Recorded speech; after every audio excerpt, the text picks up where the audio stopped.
que es unos casos de martirio periodístico más famoso del régimen anterior y sobre el que yo te confieso que como investigador de los medios me genera muchos debates, que es el caso del Diario Madrid. En los años 60 existió un periódico de la tarde que se llamaba Diario Madrid. Estaban los periódicos de la mañana y los periódicos de la tarde. Por la mañana salían el ABC, el Arriba, el Ya, y por la tarde salían otros, pues el Informaciones, el Alcázar, y uno que salía era el Diario Madrid. No era el que tenía más tirada, pero era el que iba a dar más que hablar en el periodo 66-71. Hay que recordar siempre que el año 66 es un año clave en la historia de la prensa porque es cuando llega la Ley Fraga. La Ley Fraga suprime la censura, con lo cual permite que la gente ya pueda publicar cosas y lleguen a los kioscos sin que lo haya visto ningún censor antes, al margen de que luego, como vamos a ver, sí pueda ser objeto de expedientes y de sanciones. El Diario Madrid, que había sido fundado por un director muy ultra que se llamaba Juan Pujol, después lo había vendido, y en los años 60 había caído en las manos de una empresa que se llamaba Faces, que tenía los accionistas divididos en 3 grupos. Un grupo era gente, digamos, del Opus, pero pro régimen, pro dictadura. Otro grupo lo tenía el Banco Popular, que estaba vinculado también al Opus Dei. Y el tercer grupo lo compra un político llamado don Rafael Calvo Serer, muy aperturista, aunque también del Opus Dei. Hay, digamos, esos 3 grupos, ¿no? Y entonces hay una especie de alianza entre Banco Popular y Grupo Calvo Serer para controlar el periódico. Y entonces, aunque el grupo de los que eran más franquistas era en teoría el mayoritario, la unión de los otros hace que la gestión del periódico sea de Calvo Serer, que asume la presidencia. Este Opus Dei le estaba recordando las grandes cosas que hizo España en el siglo XVI. Pero no ha vivido el Opus Dei por dentro. Pero yo estoy diciendo que lo he vivido durante 50 años. Del periódico, el Diario Madrid. El objetivo de Rafael Calvo Serer era intentar hacer un periódico muy aperturista, muy defensor de la democracia. Dicen que probablemente porque también él quería hacer carrera política. Calvo Serer, para que tengas todos los datos, era alguien que formaba parte de una cosa que se había montado en Estoril, que era el Consejo de Don Juan de Borbón, que era una especie de corte que tenía Don Juan de Borbón de gente que le tenía que ayudar a crear un ambiente propicio para que Franco se viera forzado a renunciar a la jefatura de Estado en su favor y que fuera él el rey que liderara esa transición, ¿no? Que sigamos en el contexto. Entonces, el Diario Madrid, con Rafael Calvo Serer como presidente y un director que contrata del Opus Dei que se llama Antonio Fontán, empieza a publicar muchos artículos en favor de que haya una democracia cuanto antes. También, por cierto, curiosamente tenía contactos con el Partido Comunista. De hecho, hay una foto muy famosa de Calvo Serer con Santiago Carrillo en Francia, que era una rueda de prensa conjunta y tal. Entonces, por ejemplo, publicaba cosas de la universidad, claro que no le gustaba nada al régimen, de incidentes en la universidad, cuando el régimen decía, no, esto mejor que no se comente mucho, tal. Y llega el artículo más célebre de todos, que era, en el año 68, publica un artículo firmado por el propio Rafael Calvo Serer que se llamaba Retirarse a tiempo, no al general de Gaulle. En ese momento hay muchos jaleos en Francia y tal, pero el gobierno interpreta ese no al general de Gaulle es un ataque indirecto al general Franco, porque dice, no es bueno que un general se perpetúe mucho tiempo en el poder, esto puede ser peligroso, tal, y como la ley Fraga incluye una referencia expresa de no se puede hacer nada que falte el respeto a el jefe del Estado, sanción. La máxima sanción que podía hacerse a un periódico era 2 meses cerrado. Al Diario de Madrid le aplican 4, porque hacen el truco de decir, no, es que lo aplicamos 2 veces. Una por ese artículo y otra por todo lo que teníamos apuntado. De todas las veces que hayan publicado cosas de universidades y tal, con lo cual 4 meses cerrado. Cuando el director es Antonio Fontán, pero que en ese momento no está, y el director en funciones es usted, ¿no? Sí, yo estaba al frente del negocio en ese momento. Sí, pero el Calvo Serer, que era el presidente del Consejo de Administración y el hombre que además pues tenía, en fin, el peso ideológico de la empresa y del periódico, hizo un artículo que se titulaba Retirarse a tiempo, no al general de Gaulle, cuando de Gaulle tuvo aquella contestación enorme. Retirarse a tiempo, no al general de Gaulle. Su principal característica ha sido una exagerada personalización del poder. Ha gobernado prescindiendo de la opinión y consejo de casi todos los políticos o incluso en contra de ella. Ha menospreciado a los partidos, los sindicatos y la prensa. Por último, se ha encontrado ya anciano queriendo mantenerse en el gobierno. Ha quedado claro la incompatibilidad de un gobierno personal o autoritario con las estructuras de la sociedad industrial y con la mentalidad democrática de nuestra época en el contexto del mundo libre. Bueno, y el artículo de Carlos Herer era muy oportuno, lo que pasa que, como dijo Antonio Fontán después, la censura lo leyó al trasluz. El periódico se secuestra y después se decretan 4 meses de suspensión. La ley de prensa fue una buena ley para su tiempo. Se definió entonces como una ley de transición y sometida a experimento, y creo sinceramente que ha prestado un servicio importante. Hoy la prensa española pues es una prensa muy completa, a veces muy agresiva, como he dicho esos días, y por otra parte pues que indudablemente ha contribuido a la educación política de los españoles. También hay que decir que habría que recordar una vez más que a toda libertad corresponde una mayor responsabilidad.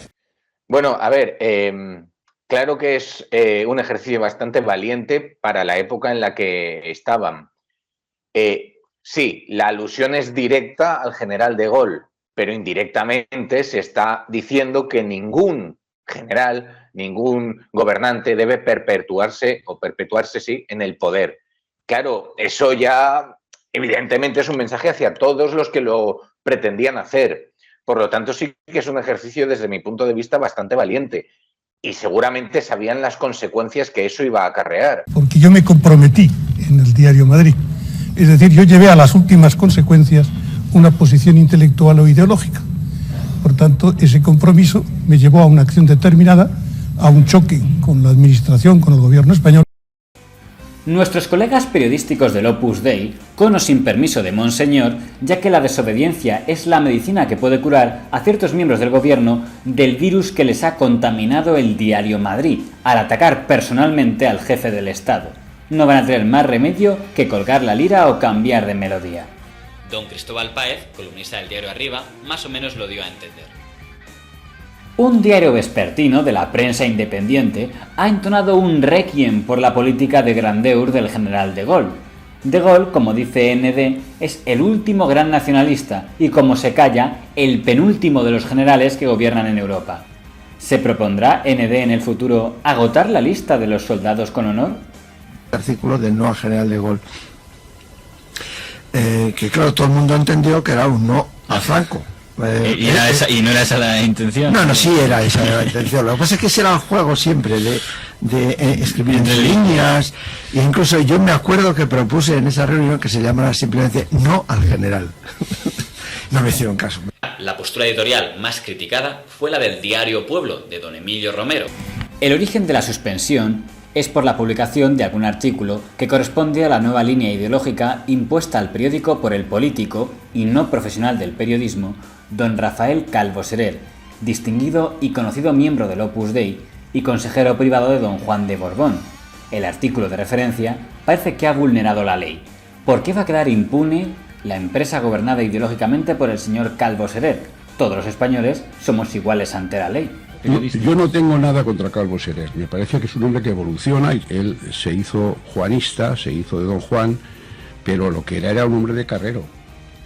Era un hombre de carrero blanco, pero muy claramente. Vamos. Quien respalda a este señor, y por ello a esa línea ideológica, es un banco famoso. Bien, dentro del diario Madrid, patrocinado por el Banco Popular, por los hermanos Valls, Taberner, que eran del Opus Dei. ¿Cuál es el dilema que plantea esto? Rafael Calvo Serer está ya muerto, pero el que era su asesor, que figuraba en la empresa como apoderado, que se llamaba don Antonio García Trevijano, una figura muy controvertida por muchos aspectos y muy polémica, ya tiene una historia llena de polémicas desde los años 60 hasta su muerte prácticamente, pero cuando yo le entrevisto, él me dice, es que el periódico estaba en la bancarrota, estaba muy en crisis económica, y yo le dije al señor Calvo Serer, hay que provocar al régimen para que lo cierre, y así que quede una quiebra económica, convertirla en una quiebra política. Ese es el relato que me hace el señor García Trevijano. Ser un mártir periodístico. Porque hubo allí una persona, que yo no voy a citar el nombre, que lo que le gustaba era enredar, lo que le gustaba era la dimensión política del escándalo, serviros de vosotros para armar jaleo contra el régimen. Hasta el punto de que uno dice, hay un testigo importante de los desfases.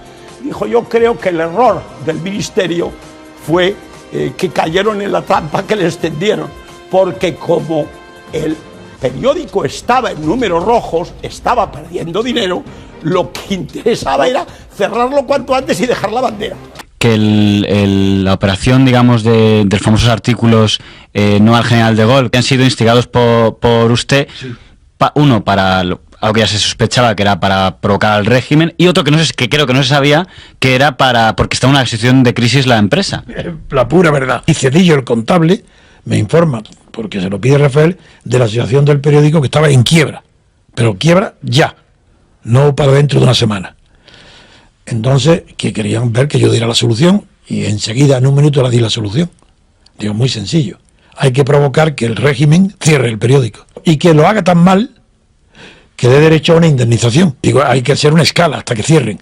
El primero fue lo que tú has dicho, no al general de Gaulle. Nadie pensó que lo iban a cerrar, claro. O sea, que eso de Trevijano no... No, él decía que el artículo lo había medio redactado él, ¿no? No creo, no. Bueno, por eso de que Trevijano cuente otras historias, en el tema del Diario Madrid, bueno, jugó un papel de defensa de unos intereses puramente personales. Yo entré en el ministerio en octubre del 69 y durante 2 años no ocurrió absolutamente nada.